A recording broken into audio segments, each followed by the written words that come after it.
સુપ્રસિદ્ધ યાત્રાધામ શક્તિપીઠ પાવાગઢ ખાતે આસો માસની નવરાત્રિના પાવન પર્વ નિમિત્તે મંદિરના દર્શન અને આરતીના સમયમાં ફેરફાર કરાયો છે. ભક્તો માતાજીના દર્શન અને આરતીનો લાભ લઈ શકે તે માટે પાવાગઢ ટ્રસ્ટે ખાસ વ્યવસ્થા ગોઠવી છે. 20મી અને 21મી સપ્ટેમ્બર તેમજ 23મી સપ્ટેમ્બરના રોજ સવારે 5 વાગે મંદિરના દ્વાર ખુલશે અને રાત્રે 8 વાગે બંધ થશે. જ્યારે 23મી થી 26મી સપ્ટેમ્બર દરમિયાન દરરોજ સવારે 6 થી રાત્રે 8 સુધી દર્શન ખુલ્લા રહેશે. 5મા નોરતે સવારે 5 વાગે, જ્યારે 6ઠ્ઠા નોરતે સવારે 4 વાગે દ્વાર ખુલશે. 7મા અને 8મા નોરતે સવારે 5 વાગે, જ્યારે 9મા નોરતેથી પૂનમ સવારે 6 વાગે દ્વાર ખુલશે.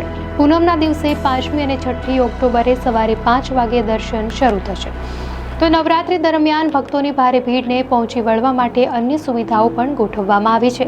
ગુજરાત એસટી નિગમ દ્વારા પાવાગઢ તળેટીથી માછી સુધી રોજ 50 થી 60 બસોની વ્યવસ્થા કરવામાં આવી છે, જેથી યાત્રાળુઓ સરળતાથી ડુંગર પર પહોંચી શકે.